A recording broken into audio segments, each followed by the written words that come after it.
अस्सलामु अलैकुम वरहमतुल्लाहि वबरकातुहू।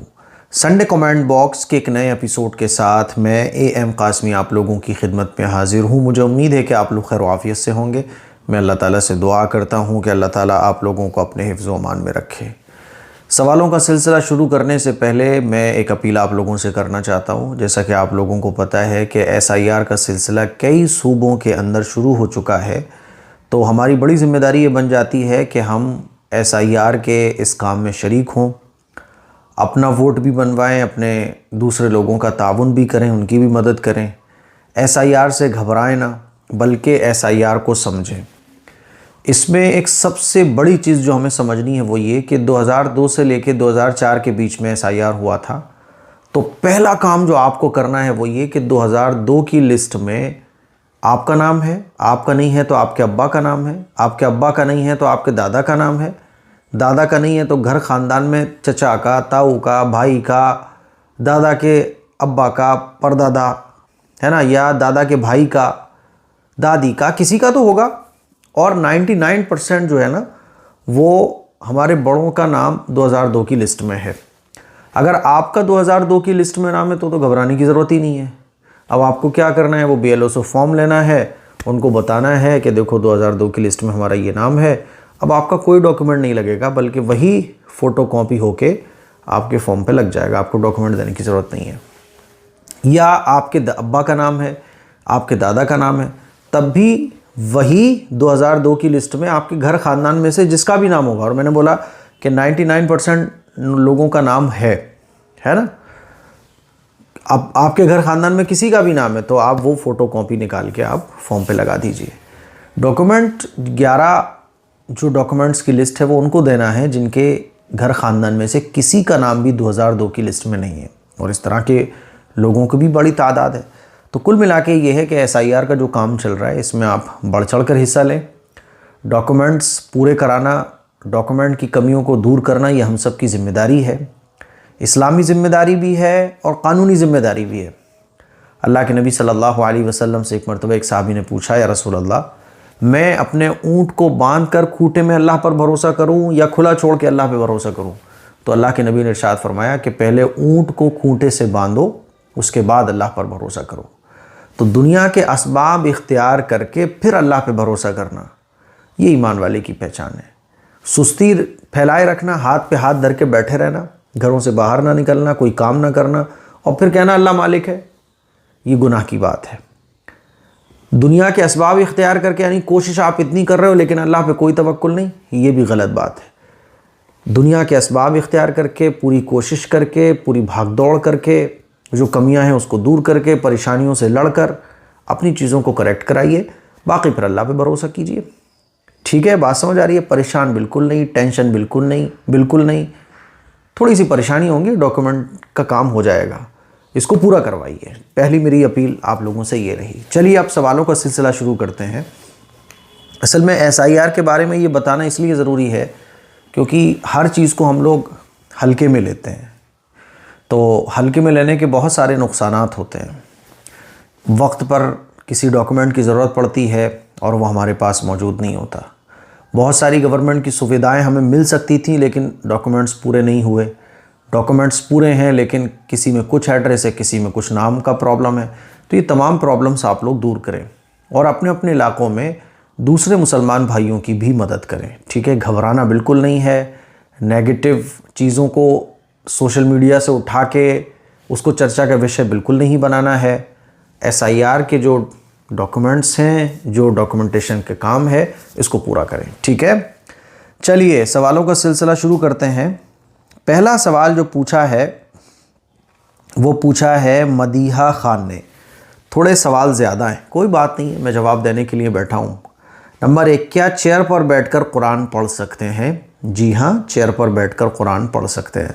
ऑफिस में काम करने वाले, जॉब्स करने वाले, चेयर पर बैठे रहना जिनका पूरे दिन का काम ही ये है, तो या किसी तकलीफ़ की वजह से या आराम के लिए चेयर पर आप बैठकर कुरान की तिलावत करना चाहते हैं, कर सकते हैं। नंबर 2, तजवीद से पढ़ने में टाइम लगता है, अभी से रमज़ान के लिए पढ़ना स्टार्ट कर दें ताकि रमज़ान तक मुकम्मल हो जाए। सवाब रमज़ान जितना मिलेगा या कम, आपकी कुरान की वीडियोस देख के पढ़ सकते हैं। देखो इंशाअल्लाह सवाब जो है ना इस पे मिलता है कि आप किस दिल से पढ़ रहे हो, और आप तजवीद से पढ़ने की कोशिश कर रहे हो, खूबसूरत पढ़ने की कोशिश कर रहे हो, अल्लाह को यही पसंद है। मैंने ये बात बहुत बार बोली है कि अल्लाह को क्वालिटी पसंद है, क्वांटिटी इस्लाम में इतनी अहमियत नहीं रखती है, क्वांटिटी भी अहमियत रखती है लेकिन क्वालिटी के मुकाबले में इतनी अहमियत नहीं रखती। एक आदमी 5 पारे रोज़ाना पढ़ रहा है लेकिन ऐसे पढ़ रहा है कि कुरान की जो तिलावत है उसका हक़ अदा नहीं हो पा रहा है, तो इस्लाम ये कहता है कि कुरान की तिलावत का हक़ अदा करके पढ़ो। इसीलिए तजवीद के साथ जितना बेस्ट आप पढ़ सकते हो, कुरान मजीद की तिलावत होती है, बेस्ट करने की कोशिश कीजिए। रही बात रमज़ान में पढ़ने की, तो देखो रमज़ान का सवाब ज़्यादा है, रमज़ान में कुरान पढ़ने का सवाब ज़्यादा है, नमाज़ पढ़ने का सवाब ज़्यादा है, हर इबादत का सवाब रमज़ान के अंदर बढ़ जाता है। तो रमज़ान में आप जो पढ़ोगे वो अलग बात है, रमज़ान में भी ये पढ़ो, आम दिनों में भी पढ़ो, रमज़ान में बढ़ा दो। जैसे मान लीजिए अभी आप रोज़ाना 1 पारा पढ़ रहे हो, रमज़ान आ गए तो रमज़ान में आप उस 1 पारे के 2 कर दो, 3 कर दो, 4 कर दो, तो रमज़ान में बढ़ा दो। ठीक है। नंबर 3, क्या क्या हम सुन्नत पे, क्या क्या काम सुन्नत हैं, इस पर भी वीडियोस बनाइए। सुन्नतों का मतलब होता है यानी हम किसी काम को करें अल्लाह और अल्लाह के रसूल के बताए हुए तरीक़े पर। समझ आ रही है बात? तो अब ये सुन्नतों को तो आपको सीखना पड़ेगा, जानना पड़ेगा, इल्म हासिल करना पड़ेगा। जैसे कि खाना खाने का सुन्नत तरीक़ा क्या है, भाई दस्तरखान बिछा के खाया जाए, सीधे हाथ से खाना खाया जाए, खाना खाने की दुआ पढ़ी जाए, अपने साथियों के साथ मिल बैठ कर खाना खाया जाए, पूरी फैमिली के साथ बातचीत करते हुए, हंसी मजाक बातचीत करते हुए खुशगवार माहौल बने, ऐसे खाना खाया जाए। दस्तरखान पर कुछ गिर जाए तो उसको उठा के खा लिया जाए, खाना खाने के बाद दुआ पढ़ी जाए। ये तमाम चीज़ें सुन्नतें हैं, तो सुन्नतों को सीखिए और उस पर अमल करते रहिए। नंबर 4, दस्तरखान पर खाना सुन्नत है तो क्या ट्रे में नहीं खा सकते? देखो ट्रे अगर बहुत बड़ी है, ट्रे बहुत बड़ी है और ट्रे के अंदर प्याले कप रखे हुए हैं तो ट्रे में भी खाया जा सकता है। दस्तरखान का जो पर्पज़ है, दस्तरखान बिछाने का जो मकसद है वो ये है कि एक तो आप जिस जगह पे खाना खा रहे हैं तो दस्तरखान बिछा कर खाएंगे तो कुछ गिरेगा तो दस्तरखान पर गिरेगा, दस्तरखान पर गिरेगा तो आप उसको उठा के खा सकते हो। मान लो आपने दस्तरखान नहीं बिछाया, ज़मीन पे खाना खाने बैठ गए, अब ज़मीन पे कुछ गिरेगा तो रेत मिट्टी दुनिया भर की चीज़ें ज़मीन पे होती हैं, तो खाना खाने गिर जाएगा तो आप उसको दोबारा उठा के नहीं खा सकते। तो अगर कोई बड़ी ट्रे है तो और कुछ आप खाओगे तो वो ट्रे में ही गिरेगा, तो गुंजाइश है खाने की, लेकिन बहरहाल फिर भी दस्तरखान बिछाया जाए, क्योंकि ट्रे कितनी भी बड़ी हो, दस्तरखान का काम करता है, ट्रे का काम करती है। तो दस्तरखान अपनी जगह है, ट्रे अपनी जगह है। चलिए नंबर 5, तलबीना जो सिंपल होता है वो सुन्नत है या ड्राई फ्रूट्स या सब मिला सकते हैं? देखो तलबीना सुन्नत नहीं है, तलबीना जो है ना अरबों की एक पसंदीदा डिश है और अल्लाह के नबी सल्लल्लाहु अलैहि वसल्लम को बाज़ चीज़ें तबई तौर पर पसंद थी, उनको कहा जाता है सुन्नत तबई, यानी वो सुन्नतें जो हुज़ूर अलैहिस्सलातु वस्सलाम को तबई पसंद थी। जैसे होता है ना भाई, किसी को मीठा पसंद होता है, किसी को चाय पसंद नहीं होती, दूध पसंद होता है, तबीयत, आपकी तबीयत है। तो ऐसे ही आप अलैहिस्सलातु वस्सलाम को जो है ना बाज़ चीज़ें तबई तौर पर पसंद थी। जैसे हुज़ूर को दूध पसंद था, शहद पसंद था, खजूर पसंद थी। तो ऐसे ही हुज़ूर उस ज़माने में एक तलबीना बनाया जाता था बहुत सादा। अब वो उस ज़माने का हिसाब था, हमारे ज़माने में तो उस ज़माने की चीज़ों को पसंद भी नहीं किया जाएगा।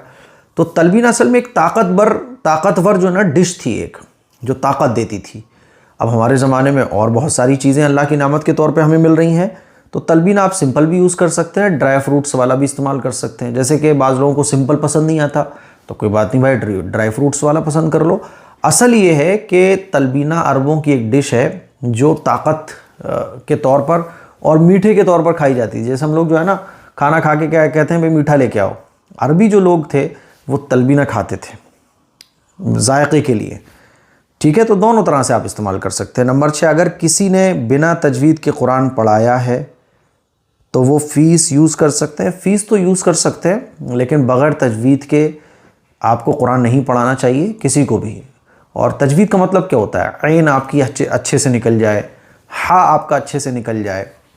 इसी तरह से आप जो है ना ऐसी गलतियाँ कुरान मजीद में जो गलतियाँ नहीं करना चाहिए, उन गलतियों से कम बच जाएं। छोटी मोटी गलतियाँ वो अलग बात है, लेकिन ऐसी बड़ी बड़ी गलतियाँ जिससे माना और मतलब ही बदल जाते हैं, ये गलती नहीं होना चाहिए। ठीक है, चलो जी, काफ़ी अच्छे आपने सवालात किए हैं और आपका सवाल भी काफ़ी लंबा हो गया। हाँ जी, अमान मलिक, मुफ्ती साहब मेरा नाम निशा है, मैं यूपी से हूँ, प्लीज़ मेरे कुछ सवाल हैं। मैं आपकी वीडियो बहुत सालों से देख रही हूँ, बहुत बहुत शुक्रिया, जज़ाकल्लाह। सवाल नंबर 1, हज के गुस्ल के लिए एक एक बाल का गीला होना ज़रूरी है। मैंने हदीस में पढ़ा है कि बालों की जड़ तक पानी पहुँचाना ज़रूरी है। गुस्ल अगर फ़र्ज़ हो जाए तो फिर मुकम्मल बॉडी का गीला होना ज़रूरी है। ये जो कहा जाता है ना कि एक बाल भी सूखा ना रह जाए, बालों की जड़ों तक पानी पहुंचाना, तो इसका मतलब ये नहीं होता कि आप शीशे में खड़े हो जाओ और बालों की जड़ों को ऐसे देखो फिर उसमें पानी डालो, ये मतलब नहीं होता। ये मतलब होता है कि अच्छे तरीके से नहाना, अच्छे तरीके से शॉवर लेना, अच्छे तरीके से गुस्ल करना। जब आप अच्छे तरीके से गुस्ल करते हो, पानी वानी खूब अच्छे तरीके से डालते हो, नहाते हो, तो पानी पहुंच ही जाता है। ये बताया गया है कि सुस्ती में या होता है ना कि चलो यार सर छोड़ दो, बस बॉडी को पानी डाल लेते हैं, ऐसा नहीं। पूरी बॉडी आपकी भीगी होना चाहिए पानी से, पूरी बॉडी आप पर पानी पहुंचना चाहिए। तो ये मतलब है, नॉर्मल आप नहाए, पानी वानी आपने पूरी बॉडी पे डाल लिया, काफ़ी है बस। अब ऐसे आप देखने लगो और शक में पड़ जाओ, इसकी ज़रूरत नहीं है, ठीक है। तो गुस्ल अगर आपके ऊपर फ़र्ज़ हो चुका है तो आपको फिर अच्छे तरीके से गुस्ल करना चाहिए, जो गुस्ल का तरीक़ा है। नंबर 2, औरतें हज के लिए गुस्ल करना कोई फ़र्ज़ नहीं है, ठीक है ना। हाँ, उम्रा करने जब आप जा रहे हैं तो गुस्ल करें, ये अच्छा है। हज करने आप जा रहे हैं तो नहा धो के अल्लाह के दरबार में हाजिर हों, हज के अरकान अदा करें, ये अच्छी चीज़ है, सुन्नत है, फ़र्ज़ नहीं है। फ़र्ज़ गुस्ल जब ही होता है जब गुस्ल टूट जाए, जब गुस्ल फ़र्ज़ हो जाए। नंबर 2, औरतें बालों पर अगर स्मूथिंग करा लें तो नमाज हो जाएगी या नहीं। जो आजकल रिबॉन्डिंग स्मूथिंग बहुत कॉमन है, इसमें बालों पर बहुत से केमिकल यूज़ होते हैं, इसलिए हमारे गुस्ल में कोई फ़र्क तो नहीं होगा। आपके गुस्ल में कोई फ़र्क नहीं होगा।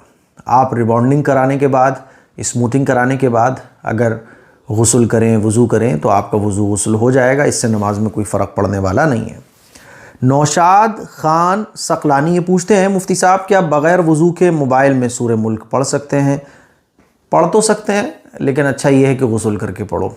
लेकिन कभी क्या होता है, आदमी दुकान में है, जॉब पर है, ऑफिस में है, वज़ू करने का मौका नहीं है, चेयर पर बैठा हुआ है, तो मोबाइल में पढ़ा जा सकता है। गुनाहों से बचने का कोई अमल बता दें। गुनाहों से बचने के लिए ख़ुद से लड़ो।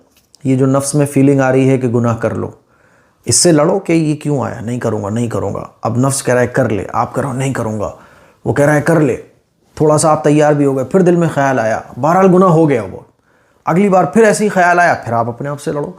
तो ऐसे जब कुश्ती करोगे, फाइट करोगे, तो धीरे धीरे उस गुनाह से बचने वाली ताकत आपके अंदर मजबूत होती जाएगी, है ना। तो इस तरह से मुकाबला करो।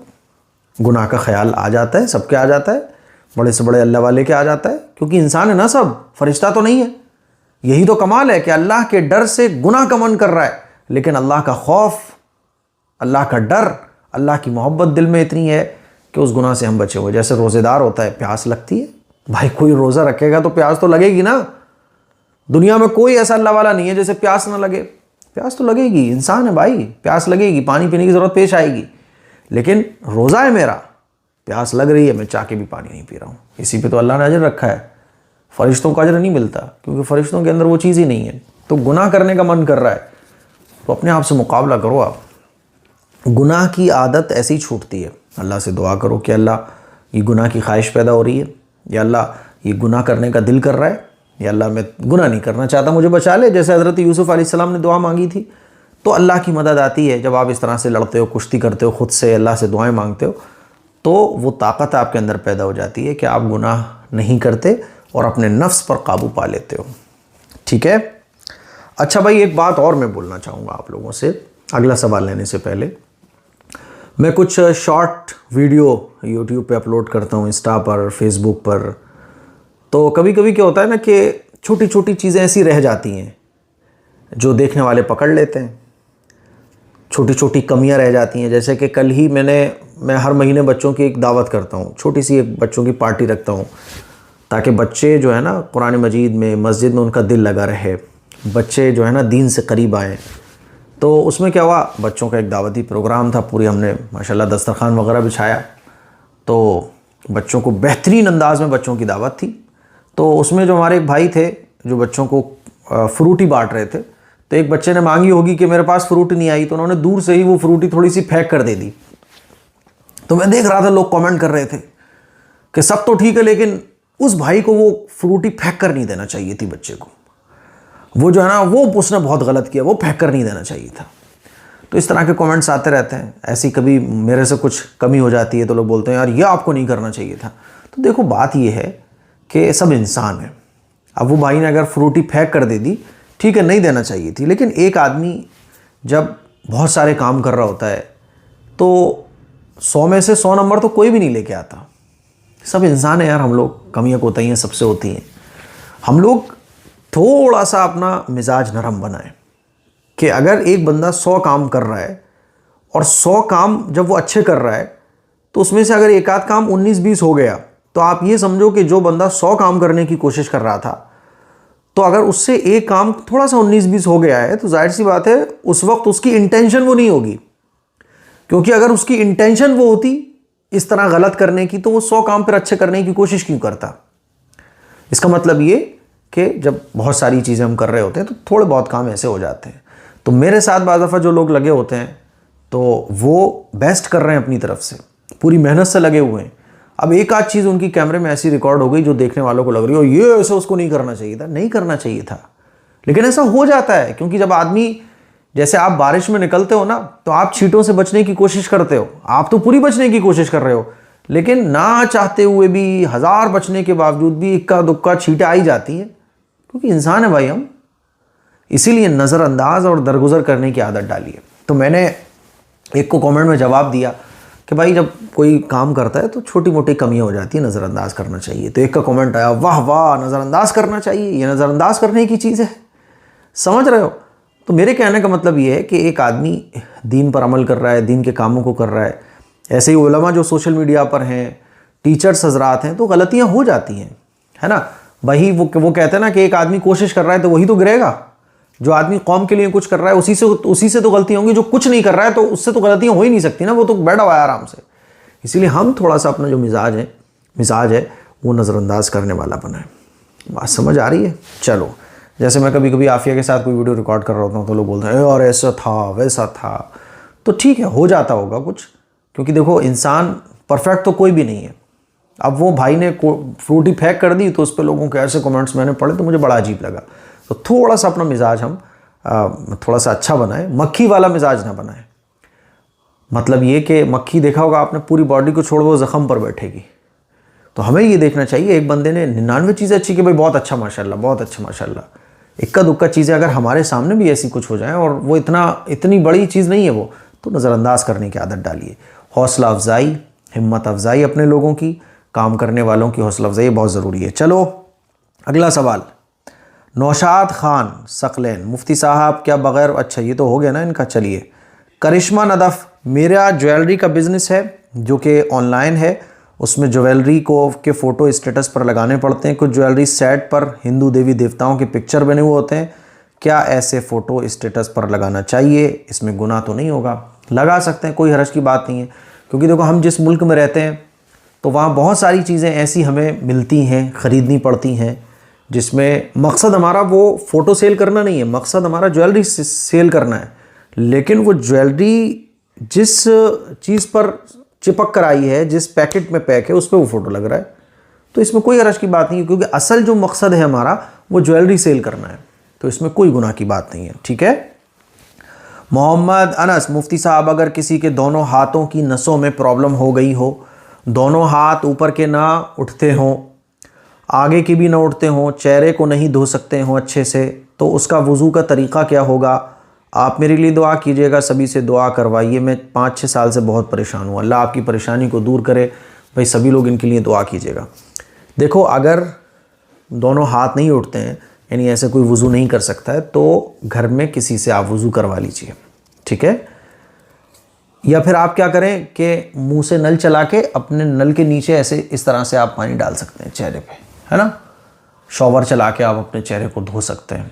कुल मिला के ये है, जितना भी पानी आप अपने चेहरे पे डाल सकते हैं, जैसे कि जिन लोगों के हाथ काम नहीं करते तो पैर से काम लेते हैं, है ना। तो मेरे कहने का मतलब ये है कि पूरा चेहरा नहीं धुल पा रहा है तो जितना भी चेहरा धो सकते हैं आप धो लीजिए।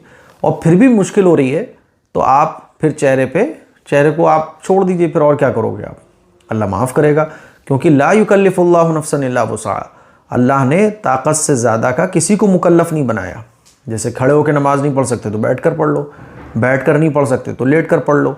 तो ऐसे ही वज़ू का है, घर में अगर कोई है जो आपको वज़ू करा सकता है तो आप चेहरा धुलवा लीजिए, कोई नहीं करा सकता तो आप नल ओपन करके आप ऐसे पानी डाल लीजिए। ये भी आपके लिए पॉसिबल नहीं है तो थोड़ा बहुत पानी चेहरे पे लग जाए इतना कर लो। और अगर ये भी पॉसिबल नहीं हो रहा है, यानी कोई सूरत नहीं बन रही, आप बिल्कुल ऐसे कोई है ही नहीं आपका सहारा कि आपके चेहरे को कोई वॉश करा दे, तो फिर आप ऐसे भी नमाज पढ़ सकते हो, सिर्फ जो धो सकते हो आप वो धो लीजिए फिर, ठीक है। चलिए दुआ करें इनके लिए, अल्लाह ताला इनकी परेशानी को दूर फरमाए। रुखसार खातून, मुफ्ती साहब बहुत बड़ा मसला हो गया है। आज भी क्या हुआ ना, इसी तरह का एक बंदा आया था, एक लड़का है हमारे फिरोज़ाबाद में रहता है, उसका 1.5-2 साल पहले एक्सीडेंट हो गया था। एक्सीडेंट के बाद जो है ना उसके पैर में और सर में चोट आई, तो उसकी सर्जरी हुई सर की। उसने मुझे सर दिखाया अपना, तो उसकी जांघ का गोश्त निकाल के डॉक्टर ने सर्जरी की सर की, लेकिन पैर में अभी भी तकलीफ़ है। पैसे ख़त्म हो गए तो इलाज बीच में रुक गया। 1.5 साल से वो ऐसे ही ज़िंदगी गुजार रहा है। दिमाग में भी उसके थोड़ी सी प्रॉब्लम है, पैर में तो तकलीफ़ है ही, वो लगातार नहीं चल पाता, सहारा ले लेके चलता है, उसमें भी वो कुछ चीज़ पकड़े बगैर खड़े नहीं हो पाता। वो आज मेरे पास आया, कहने लगा मुझे इलाज कराना है, मैं क्या करूं। तो मैंने कहा ठीक है भाई मैं कोशिश करता हूं, लेकिन मैंने उससे ये भी बोला कि यार देखो हम तुम्हारी वीडियो बनाएंगे, क्योंकि 1 या 1.5 लाख रुपए का ख़र्चा वो बता रहा था। अब उसकी प्रॉब्लम क्या है कि लोग, इलाज तो कोई नहीं कराएगा, लेकिन जब वो मेरे साथ वीडियो बनाएगा तो 10 लोग तंज कसेंगे, देख वीडियो रिकॉर्ड करके चंदा मांगा जा रहा है, ये हो रहा है वो हो रहा है। अच्छा, इस तरह से जो लोग बोलते हैं तो उनको मैं यही बोलता हूँ, मैंने उसको भी ये समझाया कि भैया देखो इसके अलावा हल क्या है। जैसे हम वीडियो नहीं बनाए तो कौन हमारे ऊपर एतमाद करेगा। कितने आजकल धोखे हो रहे हैं, कितने फ्रॉड हो रहे हैं, और ये 1-1.5 लाख रुपए का अमाउंट है, ये आएगा कहाँ से फिर बताओ। जब तक एक परेशान आदमी, आजकल देखें आप कितने फ्रॉड आम हो गए हैं, हर आदमी धोखाधड़ी पे उतर आया है, यकीन करना मुश्किल होता जा रहा है। तो मैंने उससे ये बोला भाई आपको वीडियो रिकॉर्ड करना है मेरे साथ, अपनी परेशानी लोगों के साथ शेयर करना, जो ऑडियंस है वो देखेगी, आपकी मदद करेगी। तो कहने लगा मैं कोशिश करूँगा, मेरे घर वाले कह रहे थे मुफ्ती साहब वीडियो बनाएंगे, और तो मैंने उनसे कहा कि मेरा तो इलाज होना है कि मैं ऐसे 1.5 साल में पड़ा रहूँगा। यानी वैसे कोई मदद नहीं कर रहा है, लेकिन मैं मुफ्ती साहब के पास मदद लेने आ रहा हूँ तो दुनिया भर के लोग, मतलब मेरे घर के लोग जो है दुनिया भर की बातें कर रहे हैं। तो यही होता है। तो हमें मजबूरी भी समझना चाहिए बाज़ दफ़ा इंसान की।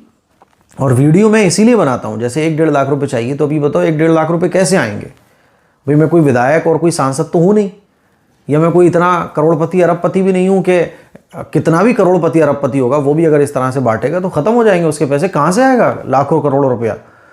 तो जाहिर सी बात है, इसके लिए ज़रूरत पड़ती है कि वो बंदा साथ में खड़ा होता है, अपील करता है, लोग उसकी मदद करते हैं। बाज़ दफ़ा डॉक्टर खुद ही बोल देते हैं कि यार चलो इसका इलाज हम कर देंगे। इसीलिए वीडियो बनाने की ज़रूरत पेश आती है।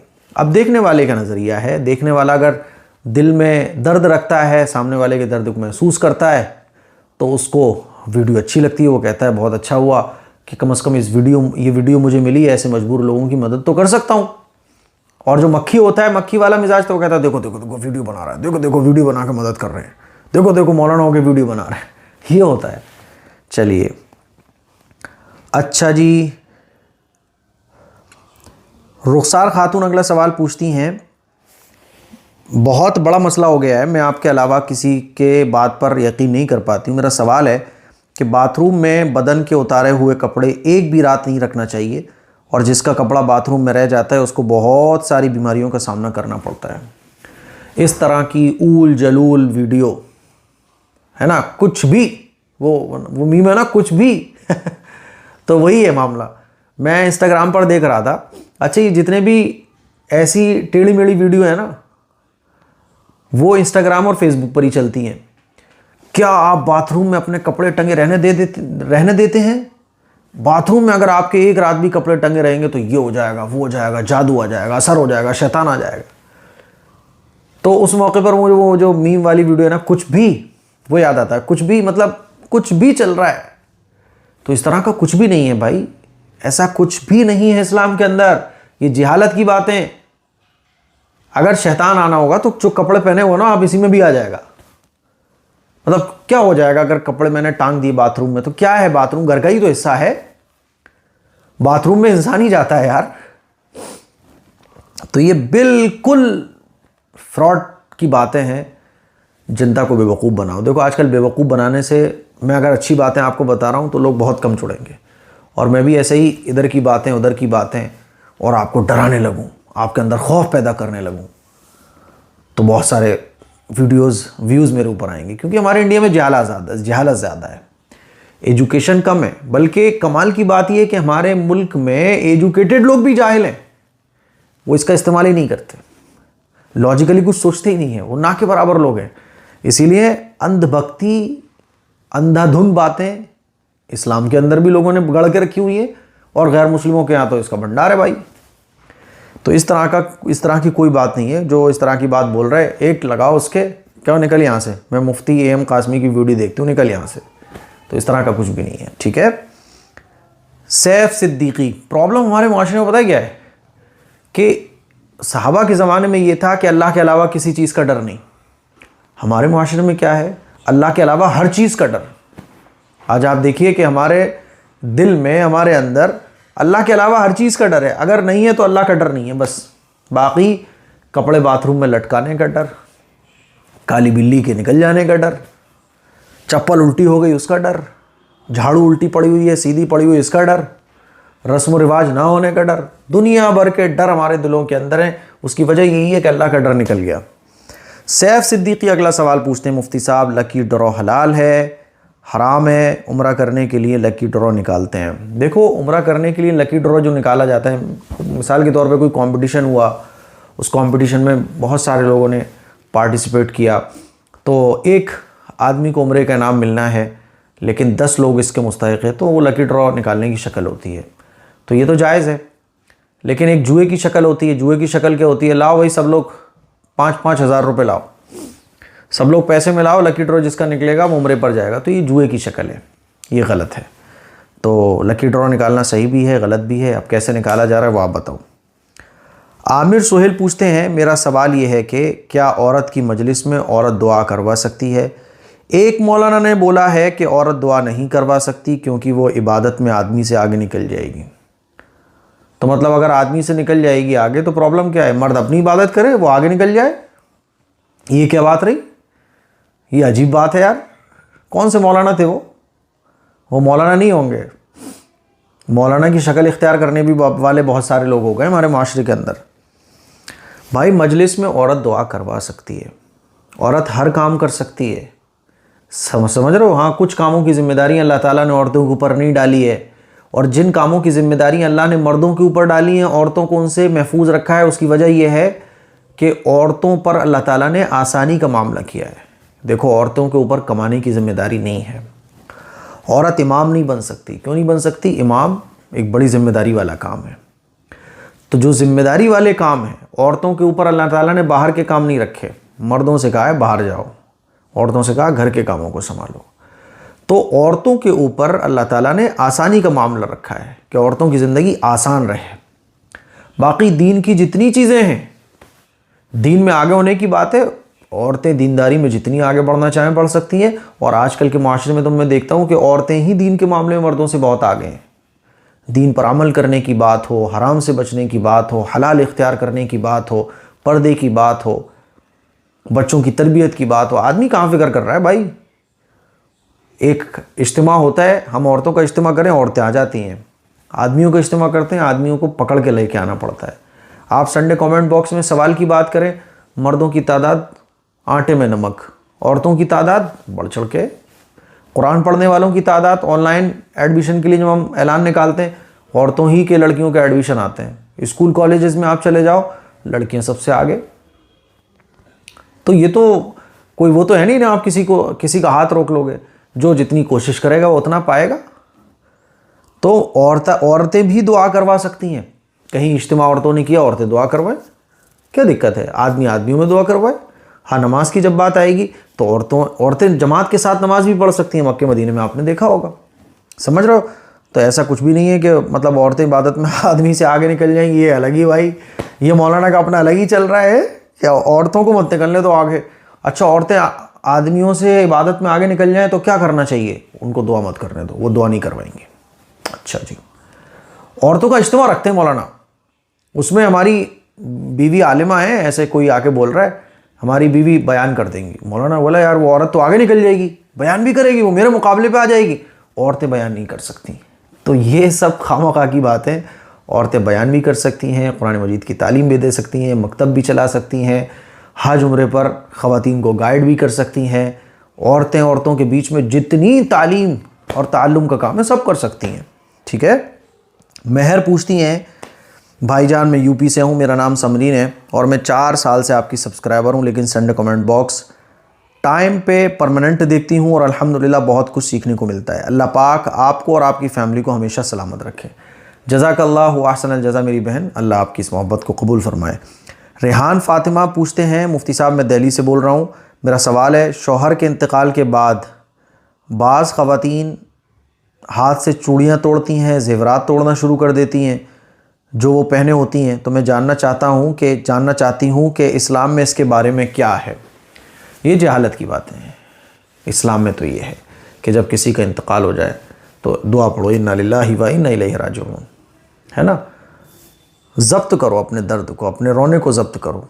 लेकिन जाहिर सी बात है कोई अपना गया है तो आंसू तो निकलेंगे, लेकिन ये आंसुओं में जहालत वाले काम ना करो आप कि अपनी चूड़ियाँ तोड़ना शुरू कर दो, ज़ेवरात तोड़ना शुरू कर दो, सड़क पर बैठ जाओ, नोहा करना शुरू कर दो, अपना गिरबान चाक करना शुरू कर दो। ये सब की सब बातें जहालत की हैं। एक ईमान वाली जो खातून होती है ना, तो किसी का भी इंतकाल हो जाए वो पर्दे का ख्याल करती है। आजकल तो हमारे माशरे में अगर किसी का इंतकाल हो जाए तो औरतें बेपर्दा होकर बैठी होती हैं, बाद औरतें सड़क पे बैठी होती हैं, घरों में भी बैठी होती हैं, और गांव और आप सिटी से थोड़ा आउट हो जाएं तो नॉर्मल बैठी हो, पर्दे वर्दे से कोई लेना देना नहीं होता है। इंतकाल हो गया, अरे भाई इंतकाल हो गया तो क्या अब शर्म हया ख़त्म हो जाएगी?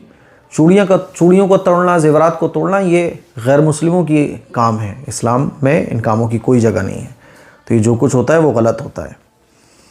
ज़ेबा सबा, मुफ्ती साहब तलबीना ऑर्डर किया था, अच्छा 5 नवंबर तक भेज दीजिए। उन्होंने बोला अच्छा तलबीने का मसला है इनका, आप 7 अपना नंबर से दोबारा मैसेज कीजिएगा, 757599710439 इस नंबर पे। तो आपका क्या समस्या है? अच्छा तलबीना आपका लेट हो गया है, तो हो जाता है वो कभी कभी लेट, तो आप इस नंबर पे दोबारा 7417810799 पर आप मुझे मैसेज कीजिए, ठीक है। तो मैं आपका नंबर उनसे पूछ लूँगा कि डिलीवर अब तक क्यों नहीं हुआ है, ठीक है। शोएब चौधरी पूछते हैं, मेरा सवाल है कि आपने अपने होने वाले हस्बैंड के बारे में सोचना क्या गलत है? जैसे कि हम शादी के बाद वहाँ घूमने जाएंगे, वहाँ जाएंगे, ये करेंगे, वो करेंगे, क्या ये सोचना गलत है? नहीं, ये गलत नहीं है। लेकिन अभी जो हस्बैंड नहीं बना, अभी जो बीवी नहीं बनी, तो बीवी बनने से पहले ही, हस्बैंड बनने से पहले ही आप उसके बारे में सोचना शुरू कर दो, ये गलत है, ठीक है। क्योंकि क्या होता है कि कितना देखने में आता है कि रिश्ता टूट गया, तो जब तक निकाह नहीं हुआ तो आपका वो शौहर नहीं हुआ, वो आपकी बीवी नहीं हुई, तो आप ज़्यादा उसके बारे में मत सोचो। बाकी आप नॉर्मल सोच सकते हो, मेरे ऐसे शादी होगी तो इस तरह से मैं अपने शौहर से मोहब्बत करूँगी, मैं अपनी बीवी से मोहब्बत करूँगा। क्योंकि मियाँ बीवी मोहब्बत में जितना सोचेंगे उतना सवाब मिलेगा। मियाँ बीवी अपनी मोहब्बत को लेके जितना सोचेंगे, जितनी भी एक्टिविटीज़ करेंगे, हाथ में हाथ डाल के घूम रहे हैं, सवाब मिल रहे हैं, गले में हाथ डाल रहे हैं, सवाब मिल रहा है, मियाँ बीवी एक दूसरे से बातें कर रहे हैं, सवाब मिल रहा है, प्यार से एक दूसरे को देख रहे हैं, सवाब मिल रहा है, मोहब्बत में एक दूसरे को कोई प्यार का नाम दे रहे हैं, सवाब मिल रहा है, हाथ पकड़ के बातचीत कर रहे हैं, सवाब मिल रहा है, झूठा पानी पी रहे हैं एक दूसरे का, सवाब मिल रहा है। मियाँ बीवी जिस लेवल तक मोहब्बत में जा सकते हो, लिमिट ही नहीं है भाई, लिमिट ही नहीं है, समझ रहे हो। मोहब्बत करनी है तो अपने शौहर से करो, शौहर को मोहब्बत करनी है तो बीवी से करो। मियाँ बीवी के रिश्ते में कोई लिमिट नहीं है। प्यार मोहब्बत में जितनी लिमिट क्रॉस कर सकते हो कर जाओ बीवी के साथ, बीवी शौहर के साथ, समझ रहे हो। लेकिन निकाह के बाद। चलिए, राज रानी पूछते हैं, मुफ्ती साहब अगर गिफ्ट देने वाला अगर रिच है तो बड़ी कार ले लो। ये इन्होंने क्यों किया है? अच्छा, इन्होंने ये कमेंट इसलिए किया है क्योंकि पिछले हफ्ते कोई पूछ रहा था मुझसे कि आप कौन सी कार में सफ़र करना पसंद करते हो। तो मैंने कहा था कि भैया गिफ्ट देने का इरादा है क्या, है ना। तो इन्होंने कहा है कि मुफ्ती साहब अगर गिफ्ट देने वाला रिच है तो बड़ी कार ले लो। क्या यार, हमारी किस्मत में इतने बड़े गिफ्ट देने वाले तो आज तक नहीं मिले, है ना। तो ये तो पॉसिबल नहीं है क्योंकि यार मौलवियों को इतना बड़ा गिफ्ट कौन देगा। लोग पॉलिटिकल लोगों को देते हैं, जिनसे कोई नफ़ा मिल रहा होता है उनको देते हैं। इतना बड़ा दिल कहाँ है आजकल। बाकी फिर भी अगर कोई बड़ी गाड़ी देना चाहेगा तो दे सकते हैं, मेरी तरफ से कोई पाबंदी नहीं है। 7417810799 मेरा नंबर नोट कर लो। कोई अगर कार देना चाहता है तो दे दो यार। वैसे भी 5 साल हो गए मैंने कार बदली नहीं है क्योंकि कार वगैरह का मुझे इतना शौक़ नहीं है, ठीक है। तो अगर आप देना चाहते हो दे सकते हो, कोई प्रॉब्लम की बात नहीं है ना। बाकी अल्लाह का शुक्र है कि मैं किसी से मांगता भी नहीं हूँ और किसी से ऐसी उम्मीद भी नहीं रखता हूँ। कोई अगर देता भी है ना बस दफ़ा तो मैं कहता हूँ यार इतना तकल्लुफ़ करने की ज़रूरत क्यों है। मजाक की बात अपनी जगह है, बाकी गिफ्ट देने वाले की मर्ज़ी है भाई, है ना। लेकिन यार इतना बड़ा गिफ्ट हमें तो नहीं लगता कि शायद हमें कोई देगा। बाकी अल्लाह मालिक है। दुआओं की गुजारिश है, मुझे उम्मीद है कि संडे एपिसोड आप लोगों को पसंद आया होगा और इस वीडियो को आप शेयर भी करें, दूसरों तक पहुँचाएँ। कमेंट करके बताइएगा आज का संडे एपिसोड आप लोगों को कैसा लगा और अगले संडे एपिसोड के लिए अपने सवाल कमेंट बॉक्स में जाके कमेंट कीजिएगा। अस्सलामु अलैकुम व रहमतुल्लाहि व बरकातुहू।